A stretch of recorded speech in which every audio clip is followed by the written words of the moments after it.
सम्झौता आखिर पारित हुने स्थिति बन्यो। सरसर्ती हेर्दा संसदबाट सहमति पारित हुने अवस्थाको कारक सत्ता बन्यो। तर हुन लागेको सहमति गिजोलिनुको कारण पनि सत्ता प्राप्तिको आकांक्षा नै थियो। आम जनता सम्झौताको विपक्षमा देखिएपछि भोलि जनताको अनुमोदन नपाइएला र भोलि सत्तामा जान नपाइएला भन्ने त्रासमा रहेका दलहरू एमसीसीको विपक्षमा उभिएका थिए। त्यसैले अहिले दलहरूले बीचको बाटो रोजेका छन्।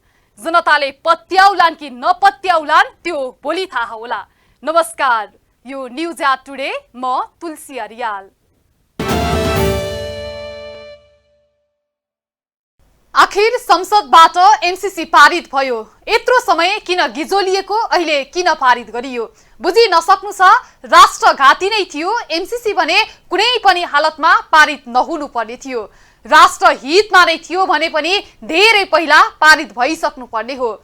अहिले एमसीसी सम्झौतालाई राष्ट्रघाती भन्ने अनि राष्ट्रहितमा छ भन्नेहरू एक ठाउँ उभिए र एमसीसी पारित भयो। सभामुख महोदयको अनुमतिले नेपालको संविधानको धारा 279 तथा प्रतिनिधि सभा नियमावली 2075 को नियम 230 बमोजिम नेपाल सरकार र अमेरिकी सहयोग निकाय मिलेनियम च्यालेन्ज कर्पोरेसन बीच भएको अनुदान सहायता सम्झौता मिलेनियम च्यालेन्ज कम्प्याक्टका साथै प्रतिनिधि सभाबाट जारी गरिने उक्त सम्झौता माथिको प्रस्तावित व्याख्यात्मक घोषणालाई अनुमोदन गरियोस् भनी प्रस्ताव प्रस्तुत गर्दछु। धन्यवाद। अब यो प्रस्तावलाई निर्णयार्थ प्रस्तुत गर्दछु। यो प्रस्तावको पक्षमा हुने मान्य सदस्यले हुन्छ भन्नुहोला। यसको विपक्षमा हुने मान्य सदस्यले हुन्न भन्नुहोला। यो प्रस्तावको पक्षमा हुने मान्य सदस्यले हुन्छ भन्नुहोस्। यसको विपक्षमा हुने मान्य सदस्यले हुन्न भन्नुहोस्। हुन्छ भन्ने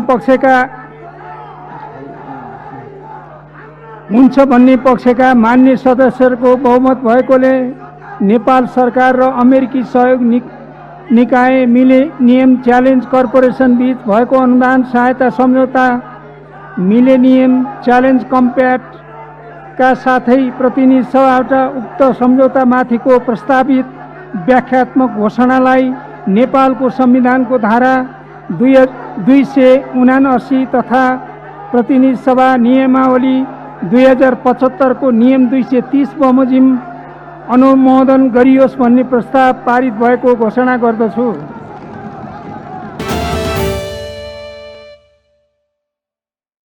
कतिपय नेताहरूले सम्झौता पारित गर्न भनेर संसदमा उभिँदा पनि एमसीसीको विरोध गर्न छाडेनन्। संसदमा एमसीसी पारित गर्न मत हाल्दै गर्दा पनि विरोधका अभिव्यक्ति दिइ नै रहे। यो ठीक त छैन, तर हामी पास गर्छौं भनेको जस्तो। फेरि प्रश्न त्यही उठ्छ, यदि ठीक छैन भने किन पारित गर्न तयार भएको त? के यो सत्ताको लागि मात्र हो त? यदि हो भने त्यो दुर्भाग्य नेपाली जनताको नै हो। संसदमा विरोध गर्नेहरू मात्र होइन, पक्षमा बोल्नेहरू पनि थिए। तर पास गर्न सबै एकै ठाउँमा उभिए। कसले के भने त संसदमा? लामो सकसले संसदमा टेबल भएको एमसीसीले छलफलका लागि स्थान पाएको छ।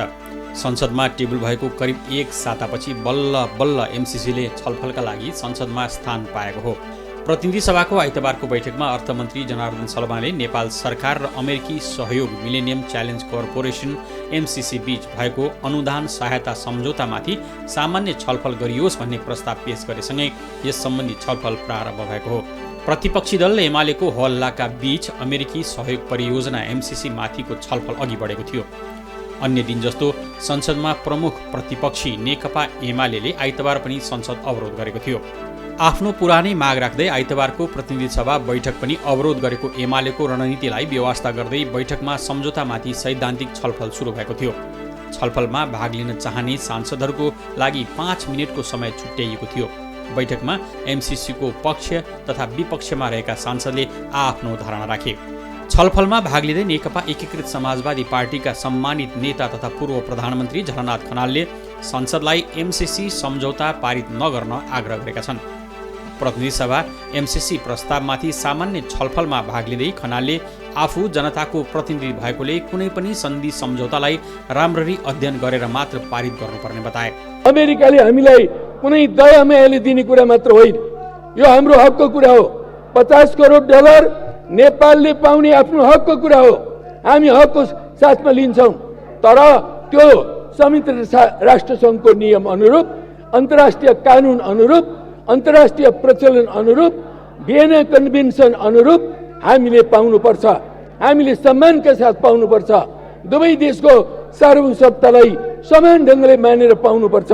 हाम्रो भनाइ यो हो, हाम्रो देश एउटा असंलग्न मुलुक हो। हामी लामो समयदेखि असमताको सिद्धान्तमा छौँ, तर हामी अरू कुनै पनि देशको सुरक्षा छाता ओढ्नेवाला छैनौँ। यो सम्झौतामा एउटा ठाउँमा मात्र होइन, एउटा सम्झौतामा मात्र होइन, पटक पटक अनेकन सम्झौताहरूमा अमेरिकी राष्ट्रिय सुरक्षा अवधारणा मान्नुपर्ने कुराहरू अगाडि सारिएको छ। सभामुख महोदय, यो कुरा कुनै पनि नेपालीलाई मान्य छैन।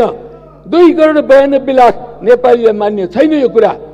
नेकपा माओवादी केन्द्रका प्रमुख सचेतक देव गुरुङले एमसीसी सम्झौतालाई नेपालको सार्वभौमिक अधिकार खण्डित नहुने गरी तथा नेपालको संविधान, कानुन र कुनै पनि निकाय खण्डित नहुने गरी विशुद्ध आर्थिक परियोजनाको रूपमा मात्रै अगाडि बढाउनु पर्ने बताएका छन्।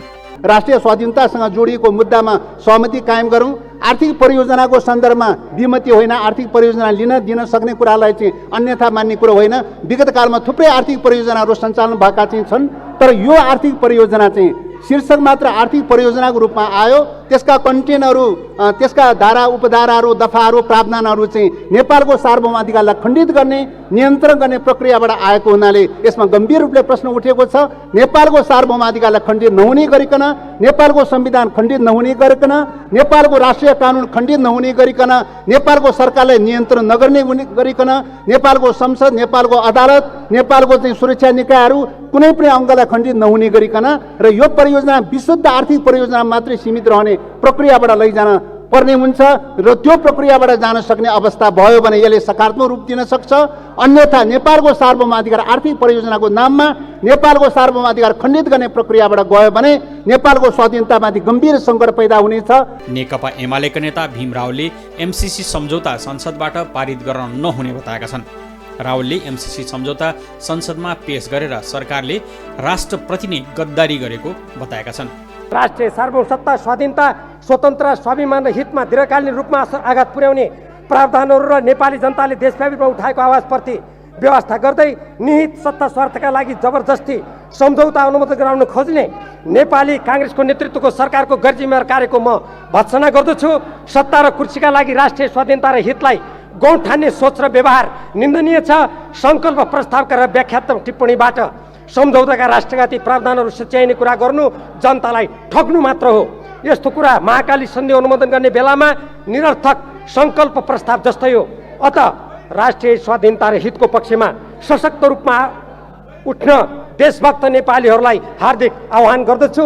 यत्रो राष्ट्रिय स्वाधीनतासँग सम्बन्धित विषय यस्तो हल्लाको बिचमा यहाँ प्रस्तुत गर्नु भनेको देशप्रतिको गद्दारी हो, जनताप्रतिको धोका हो, नेपाल राष्ट्रको अपमान हो। यस्तो अपमान गर्ने सरकार इतिहासमा देशघाती भनेर दर्ज हुनेछ। यसमा जसले समर्थन गर्छन् तिनीहरू राष्ट्रिय गद्दार भनेर नेपालको इतिहासमा अङ्कित हुनेछन्। लोकतान्त्रिक समाजवादी पार्टीका अध्यक्ष महन्त ठाकुरले एमसीसी सम्झौता नेपालको विकासको पक्षमा रहेको बताएका छन्। अध्यक्ष ठाकुरले नेपालको ट्रान्समिसन लाइनदेखि सडक निर्माणसम्ममा खर्च गर्ने गरी आउन लागेको अनुदान स्वीकार्नुपर्ने भन्दै उनले नेपालको बौद्धिक सम्पत्ति पनि नेपालकै हुने दावी गरे। यो बिना जबरजस्ती लादिएको होइन र हामीहरूको स्वतन्त्रतामाथि पनि यसको कुनै छैन, बल्कि देश जब मजबुत हुन्छ तो उसको स्वतन्त्रता सुरक्षित हुन्छ। देश कमजोर भएपछि, गरिब भएपछि उसको स्वतन्त्रतामाथि आघात पुग्ने सम्भावना हुन्छ। त अमेरिकाको जुन उद्देश्य छ, जुन उसले लक्ष्य यसको मार्फत लिन खोजेको छ नेपालमा, त्यो चाहिँ पोजिटिभ छ, सकारात्मक छ। त्यसै कारण हाम्रो पार्टी लोकतान्त्रिक समाजवादी पार्टी यसको पक्षमा छ, समर्थन गरिरहेको छ। जनता समाजवादी पार्टीका संघीय परिषद अध्यक्ष डाक्टर बाबुराम भट्टराईले एमसीसी बारे रहेका भ्रम चिर्न सत्य बोल्न डराउनु नहुने बताए। 2017 गएर जब यो पहिलो कम्प्याक्टमा सम्झौता गरियो हो त्यति बेलाको भाषा अझ 2019 गरे र जुन अर्को प्रोजेक्ट इम्प्लिमेन्टेसन एग्रिमेन्ट गरियो त्यसको भाषा हेर्दा मलाई पनि कथा कथा अलिकति घोच्छ, किनकि हाम्रो गाउँघरमा पनि धनीले गरिबलाई पैसा दिएर तमसुक गर्दा जुन भाषा प्रयोग गरेको हुन्छ, मेरा जहाज यथाबाट असुल उपर गरी लिनु भनेर जुन ढङ्गले भने हुन्छ र दायाँ बायाँ लेप चलाएर दिएँ भनेर जुन लेखेको हुन्छ, यी सबै जस हेर्दा जुन तम्सुको भाषा जुन अलिकति घोच्छ, त्यसरी नै यो भाषा अलिकति घोच्ने खालका भाषा त छन्। तर सबै अन्तर्राष्ट्रिय जुन सहमति सम्झौताहरू हुन्छन् तिनीहरूको भाषा एउटा अन्तर्राष्ट्रिय इन्टरनेसनल टेम्प्लेट कानुनी भाषा हुन्छ, त्यसैमा आधारित हुन्छ। त्यसले गर्दा कतिपय त्यस्ता घोच्ने कुराहरू पनि छन्। ती कुराहरूलाई अलिकति मत्थर गर्न पाएको भए हुन्थ्यो भन्ने मलाई पनि लाग्छ। तर आधारभूत रूपमा गएर हेर्दा त्यसमा हामीले आपत्ति मान्नुपर्ने विषय केही पनि छैन। मैले पटक पटक हेरेको छु, दोहोऱ्याएको छु, जानकारहरूबाट बुझेको छु, त्यसलाई आपत्ति मान्ने विषय छैन। त्यसैले पहिलो कुरा हामी सबैले यसको दायित्व लिनुपर्छ र यसका जुन प्रावधान जुन अनुदान छ नेपालको हितमा हामीले जुन लिएका छौँ यसमा हामीले आपत्ति मार्नुपर्ने विषय केही पनि छैन। छलफलमा अन्तिम सहभागीका रूपमा भाग लिएका कांग्रेस सांसद गगन कुमार थापाले आफैले मागेको एमसीसी सम्झौताको विरोध गर्न नमिल्ने बताए। हामीले बकाइदा कम्प्याक्ट गर्ने बेलामै यसको पिआइए गर्छौँ, पूर्व कार्यान्वयनको चरणमा हामी सबै कुराहरू एकपछि अर्को तयारी राख्छौँ र संसदबाट पारित भएपछि मात्रै कार्यान्वयन जान्छ भनेर भनेको होइन। हामीले अर्को के भनेका छौँ, यहाँ आएर उभिएर अहिले अमेरिकी कानुन लागू हुन्छ भनेर भनेका छौँ, संसदबाट कानुन बनाउन पाइँदैन भनेका छौँ। आज यो सम्झौता अनुमोदन गरेपछि लाउनुहोस्, आजै संसदबाट एउटा कानुन पारित गरौँ, हाम्रो आफ्नो हितमा हुने गरिकन यो कानुन संसदबाट पारित गरेर देखाउन सक्ने यो अधिकार हाम्रो सार्वभौम संसदसँग कसैले खोसेर लान सक्छ? अमेरिकाले दिएको 60 अरब अनुदान त्यो पैसाले मात्रै अमेरिकाको विरुद्ध कानुन बनाउन पाइँदैन है भनेर भनेको कुरा हामीले जापानसँग लिए पनि त्यही हो, चीनसँग लिए पनि त्यही हो, भारतसँग लिए पनि त्यही हो। तर बाहिर सडकमा जनतालाई के भन्दैका छौँ, अब अमेरिकासँग बाजिने कानुन बाबा, अमेरिकासँग बाजिने कानुन होइन, यही 60 अरब रुपियाँको अनुदानबाट मात्रै प्रसारण लाइन बनाउने कुरा, यो पनि स्ट्यान्डर्ड फर्मेट। तपाईँ जुनसुकै सम्झौता पल्टाएर हेर्नुहोस्, लोन हेर्नुहोस्, ग्रान्ट हेर्नुहोस्, हामीले सबै ठाउँमा त्यो भनेका छौँ। त्यसैले सम्माननीय सभामुख महोदय, म यो सैद्धान्तिक छलफलमा योभन्दा धेरै भन्न चाहन्न। म यति मात्र आग्रह गर्न चाहन्छु, हामी सबैले सम्झौता गरेर आइसके पछाडि अहिले यत्रो सार्वजनिक बहस भएको बेलामा नागरिकको स्तरबाट केही प्रश्नहरू उठेको छ, केही संशयहरू छ। बरु हामी के भन्न सक्छौँ भने आउनुहोस् हामी सबै मिलेर यसलाई स्पष्ट पारौँ। संसदबाट एमसीसी पारित गर्दै गर्दा एउटा नयाँ शब्द सुनियो, व्याख्यात्मक टिप्पणी। सडकमा कार्यकर्ता उतारेर विरोध जनाउँदै गर्दा संसदबाट एमसीसी पारित गराउनै पर्ने अवस्था आएपछि यो व्याख्यात्मक टिप्पणी फेस सेभिङ उपायको रूपमा आएको देखिन्छ। केही समय अघि नेपाली कांग्रेसका महामन्त्री गगन थापाले यस्तै प्रस्ताव राख्दा ठाडै अस्वीकार भएको थियो। तर अहिले त्यही उपाय फेस सेभिङ ट्याक्टिस बनेको छ। व्याख्यात्मक टिप्पणी आइतबार बिहानदेखि खुबै सुनिएको शब्द। चोक चोकका चिया पसलदेखि सार्वजनिक स्थलमा नेपाली राजनीतिमा नौलो रूपमा सुनिएको यस शब्दले आइतबार निकै चर्चा पायो। विज्ञ तथा बुद्धिजीवी नागरिकले यसको अर्थ बुझाउने प्रयास गरिरहेका छन्। नौलो शब्द हुँदा यसबारे धेरै जानकारी नहुनु स्वाभाविक नै हो। कतिपयले व्याख्यात्मक टिप्पणीको अर्थ अड्कल लगाइसक्नु भएको छ होला। यसबारे जानकार नहुनेले पनि विज्ञ तथा बुद्धिजीवीको अभिव्यक्ति सुनेर यसबारे अर्थ थाहा पाइसक्नु भए नै होला। आइतबार सत्ता गठबन्धनको बैठकले अमेरिकी सहयोग परियोजना एमसीसी सम्झौतालाई व्याख्यात्मक घोषणासहित प्रतिनिधि सभाबाट अनुमोदन गर्ने निर्णय गरेसँगै बिहानैदेखि यस शब्दको निकै चर्चा भयो। प्रधानमन्त्रीको सरकारी निवास बालुवाटारमा आइतबार बिहान बसेको 4 दलका शीर्ष नेताहरूको बैठकले एमसीसी व्याख्यात्मक घोषणासहित पारित गर्ने निर्णय गरेसँगै एमसीसीमा चासो राख्ने सबैले यसको अर्थ बुझ्ने प्रयास गरिरहे। एमसीसीको विषयमा उठेका आशंकाका विषय समेटेर व्याख्यात्मक घोषणाको तयारी गरिएको हो। विवादित विषय एमसीसीलाई व्याख्यात्मक घोषणासहित अनुमोदन गर्ने बहसले राजनीतिक वृत्त पुनः तातिएको छ। एमसीसी विरोधी जनता र कार्यकर्ताको अगाडि फेस सेभिङका लागि यस्तो जुक्ति निकालिएको कतिपयको बुझाइ छ। त्यसको प्रष्ट शब्दमा भन्नुपर्दाखेरि चाहिँ गठबन्धनमा रहेका दलहरू जसले एमसीसीका विरोधमा आफ्ना कार्यकर्ताहरूलाई प्रशिक्षण गराउनु भएको थियो नि, उहाँहरूको फेस सेभिङ गर्नका लागि ल्याइएको राजनैतिक सहमति हो त्यो। अब त्यतिकै गर्दाखेरि चाहिँ त्यतिकै सहमति गर्दाखेरि चाहिँ जनताको अगाडि या आफ्ना कार्यकर्ताका अगाडि चाहिँ फेस सेभिङ नहुने भइसकेपछि यसलाई एउटा भाषा दिएर या यसलाई टिप्पणीको भाषा दिएर चाहिँ उहाँहरूले आफ्ना कार्यकर्ताहरूलाई हामीले यसरी चाहिँ यसलाई व्याख्या गर्न पाउने अधिकार सहित भोलि तपाईँको चाहिँ दफा दफाको व्याख्या यसरी गरिन्छ र यो विषय चाहिँ यसरी आएको हो भनेर त्यसको प्रष्टीकरण दिन मिल्छ पिपुललाई भन्ने आधारमा उहाँहरूले ल्याएको हो। एमसीसीको विषयमा सत्ता पक्षबीच मतभेद हुँदा गठबन्धन जोगाउने जुक्तिसहित एमसीसीको व्याख्यात्मक टिप्पणीले स्थान पाएको हो। विगत लामो समयदेखि सहमतिको लागि पटक पटक वार्ता हुँदा पनि छलफल तथा भेटवार्ता विफल हुँदा दुवै हातमा लड्डु थाप्ने नियतिसहित एमसीसीमा व्याख्यात्मक टिप्पणीले स्थान पाउन पुगेको भन्दा गलत नहोला। सबै राजनीतिक दल एमसीसीको विषयमा आफ्नो निर्णयबाट टस्की मस नभएपछि एमसीसी अनुमोदन पनि हुने, गठबन्धन पनि जोगिने र कूटनीतिक सम्बन्ध पनि जोगिने गरी सत्ता गठबन्धन एमसीसी अनुमोदन व्याख्यात्मक टिप्पणी मार्फत गर्ने निर्णयमा पुगेको हो। तर गठबन्धनमा रहेका माओवादी र अन्य दलहरू चाहिँ उहाँहरूले चाहिँ द्वैत भाषा बोलिरहनु भएको थियो, द्वैत चरित्र देखाइरहनु भएको थियो। त्यो द्वैत चरित्रलाई अब फेस सेभिङ गरेर एमसीसीमा चाहिँ सहमत नजनाऊ या पारित नगरौँ, आफ्नै सरकारले प्रस्ताव गरेको विषय पारित नगर्दा सरकार छोड्नुपर्ने, सरकार छोड्दाखेरि आफ्नो राजनीतिक भविष्य केही पनि नरहने, अहिले सरकार छोड्दाखेरि गठबन्धन चाहिँ एमालेसँग गठबन्धन हुन सक्ने र एमालेको सरकार पनि सरकारमा चाहिँ समर्थनमा सरकार बन्ने भएपछि अन्य चाहिँ दलहरू नयाँ दल र माओवादीहरूको भविष्य चाहिँ जिरो हुने एकातिर।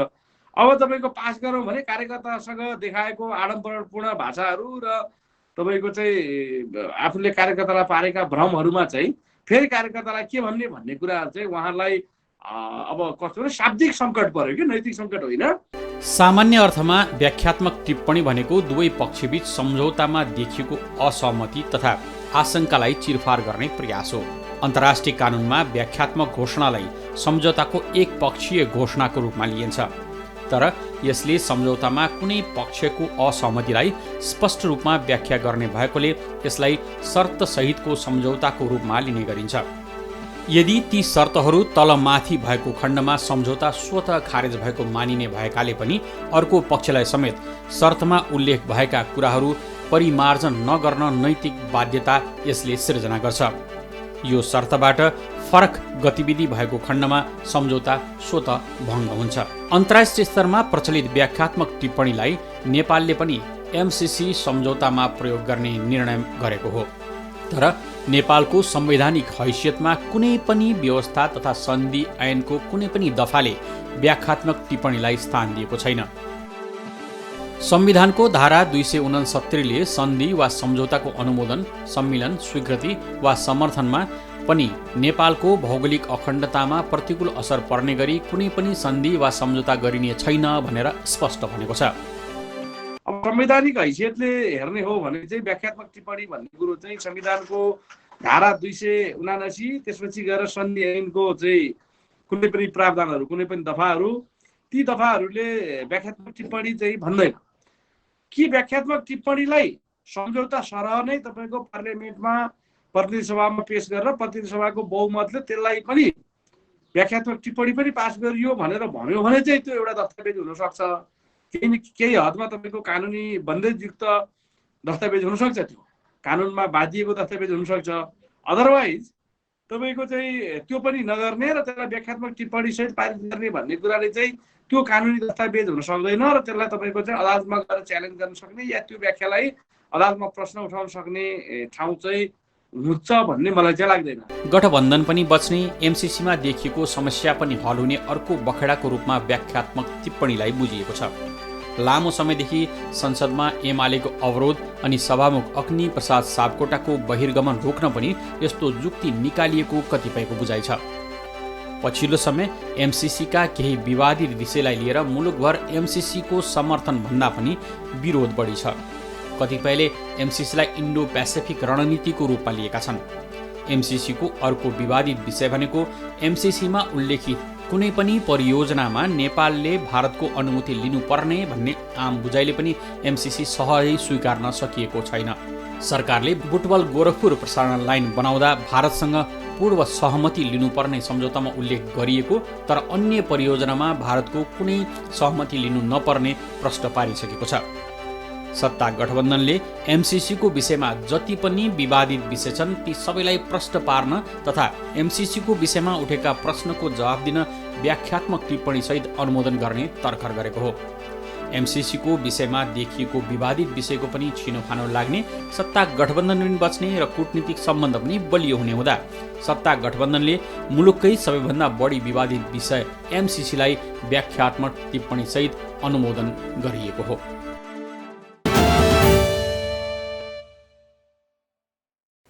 निकै गिजोलिएको यो एमसिसी वास्तवमा के हो त? किन यसमा विवाद आयो? अहिले संसदमा पारित हुँदा यसलाई कसरी व्याख्या गरिएको छ?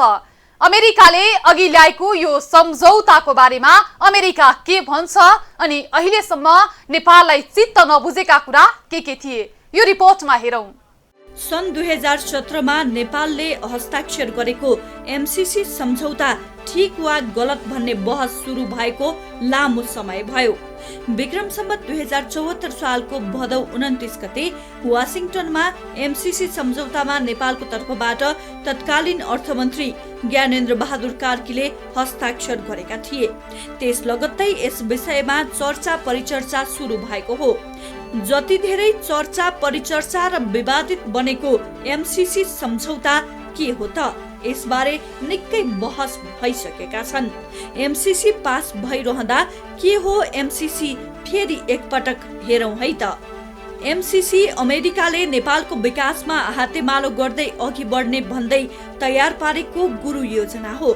यस अन्तर्गत अमेरिकाले लागू भएको 5 वर्षमा झण्डै 60 अर्ब रुपैयाँ नेपालको पूर्वाधार विकासको लागि अनुदान दिने उल्लेख छ। सोही समयभित्र नेपाल सरकारले पूर्वाधार विकासमा आफ्नो तर्फबाट झण्डै 15 अर्ब रुपैयाँ खर्च गर्नुपर्नेछ। अधिकांश अनुदान अर्थात् झण्डै 45 अर्ब रुपैयाँ विद्युतको अन्तर्देशीय प्रसारण लाइन निर्माणमा खर्च हुनेछ। बाँकी रकम सडक मर्मत र अन्य विषयमा खर्च हुनेछ। तर सो सम्झौताको अनुसूची 5 मा उल्लेखित केही विषयले भने नेपालमा संशय उत्पन्न भएको हो। अनुसूची 5 को क मा लेखिएको छ, सरकारले एमसिसीलाई सार र रूपमा चित्त बुझ्ने योजना तयार पारी पठाउनु पर्नेछ र त्यस्तो योजना पठाउँदा भारत सरकारले सो योजनाको समर्थन गरेको हुनुपर्नेछ। त्यस्तो योजनाले एक नयाँ बुटवल अन्तरसीमा गोरखपुर प्रसारण लाइन निर्माणको लागि आवश्यक प्रमुख वित्तीय तथा प्राविधिक कार्य योजना र 2 सोको परिचालनका लागि आवश्यक सिद्धान्त समेटेको हुनुपर्नेछ। एमसिसीको अनुदानको ठूलो अंश सीमा वारपार प्रसारण लाइन निर्माणमा लगाइने बताइएको छ। सम्झौताको लक्ष्य उद्देश्य आर्थिक विकास मार्फत नेपालमा गरिबी न्यूनीकरण गर्ने प्रस्तुत सम्झौताको लक्ष्य रहेको भनिएको छ। एमसिसीको सहायता नेपालको सुशासन, आर्थिक स्वतन्त्रता र नेपाली जनतामा गरिने लगानीलाई सबल बनाउन उपलब्ध हुने भनिएको छ। ऊर्जा व्यापारलाई सहजीकरण गरी तथा नेपालको विद्युत ग्रिडमा विद्युत आपूर्तिको उपलब्धता तथा स्थिरतामा सुधार गरी विद्युतको उपभोग वृद्धि गर्ने उद्देश्य राखिएको छ। वित्तीय व्यवस्था र स्रोत के हुने? सम्झौताका शर्तहरू बमोजिम एमसिसीले सरकारलाई 45 करोड 95 लाख अमेरिकी डलर भन्दा बढी नहुने गरी सरकारको कार्यक्रम कार्यान्वयन गर्ने प्रयोजनका लागि रकम उपलब्ध गराउनेछ। यस्तै अपर्याप्त विद्युत आपूर्ति र महँगो यातायातलाई लक्षित गर्दै एमसिसी कार्यक्रम तयार गरिएको छ। यस कार्यक्रमले विद्युत उत्पादनमा वृद्धि गर्दै विद्युत आपूर्तिको समस्या न्यूनीकरण गर्न र भारतसँग विद्युत व्यापारको वातावरण तयार गर्न भूमिका खेल्ने भनिएको छ। साथै प्रस्तावित प्राविधिक सहकार्यले निजी लगानीलाई प्रोत्साहन गर्नको लागि योजना र नीतिगत वातावरण तयार पार्न सहयोग गर्ने पनि एमसिसी सम्झौतामा भनिएको छ। सम्झौताको अन्त्यसम्ममा करिब 50 लाख घरधुरी अर्थात् 2 करोड 30 लाख जनसङ्ख्यालाई लाभ पुग्ने अपेक्षा गरिएको छ। विद्युत प्रसारण परियोजनाको प्रमुख उद्देश्य नेपालको विद्युतीय ग्रिडमा खपतका लागि विद्युतको उपलब्धता र विश्वसनीयता बढाई विद्युतको आन्तरिक आपूर्ति वृद्धि गर्नु हो। यस उद्देश्य प्राप्ति गर्नको लागि एमसीसी वित्तीय व्यवस्थाले नेपालभित्र उच्च भोल्टेज प्रसारणको पूर्वाधार विस्तार गर्न प्रसारण लाइन र नेपाल भारत सीमा पार क्रस बोर्डर प्रसारण लाइनको निर्माण गरिनेछ। सडक मर्मत परियोजनाको उद्देश्य नेपालको प्राथमिक वा रणनीतिक सडकको गुणस्तर कायम राख्नु हो। सडक मर्मत परियोजनाको उद्देश्य प्राप्तिका लागि एमसीसीले नेपालको सडक विभाग र सडक बोर्डलाई प्राविधिक सहायता र तिनको क्षमता विकासका लागि आर्थिक सहयोग गर्नेछ भनी एमसीसी सम्झौतामा उल्लेख गरिएको छ। नेपालको 305 किलोमिटरसम्म सडक मर्मत सम्भारको काममा सहयोग, रणनीतिक सडक मर्मतमा प्राविधिक सहयोग र साँघुरो सडकमा काम गर्ने, खास गरी ट्राफिक जाम, कठिन कामको अवस्था र विस्तारित निर्माण समयलाई सम्बोधन गर्न सक्ने नयाँ प्रविधिद्वारा काम गरिने भनिएको छ।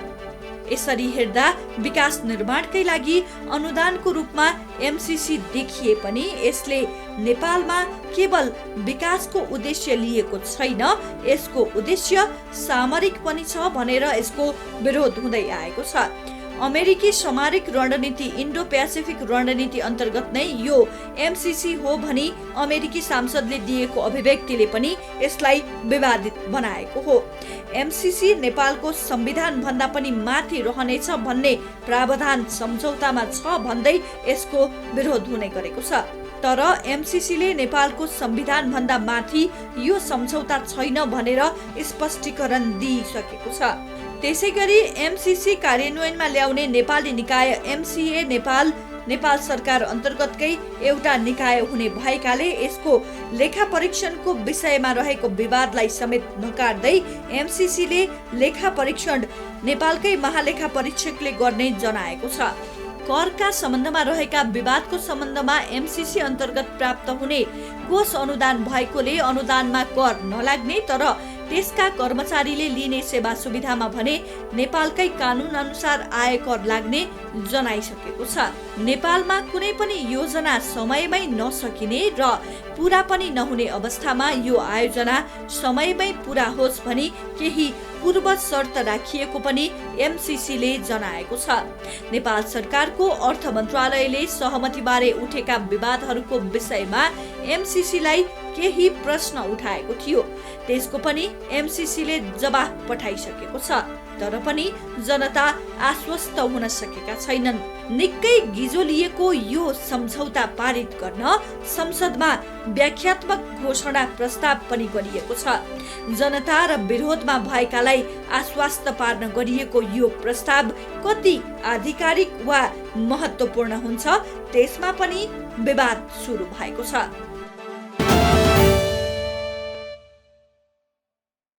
नाबालिका बलात्कारको अभियोग लागेका चलचित्र अभिनेता पल शाहले आफूलाई प्रहरी समक्ष समर्पण गरे। मिडियाबाट बस्न आरोप पत्र दायर भएको स्थान तनहुँ नै पुगे पल। तर आज पलको त्यति चर्चा छैन। चर्चा एमसीसीले नै खाएको छ। जनता अन्योलमा भने छँदै नै छन् के नेताहरूले सही गरे कि गलत गरेका छन्। अहिले सबै सहज देखिए पनि भोलि असहज अवस्था आउने त होइन। विभिन्न दबावमा हामीले गल्ती गरेका त छैनौं। यदि छैनौं भने त ठीक छ। यदि गल्ती भएको छ भने भोलि पछुताउनु बाहेक अरू केही उपाय रहने छैन। हवस् त न्युज टुडे आजलाई यति नै। हामी सबै बिदा हुन्छौं। नमस्ते।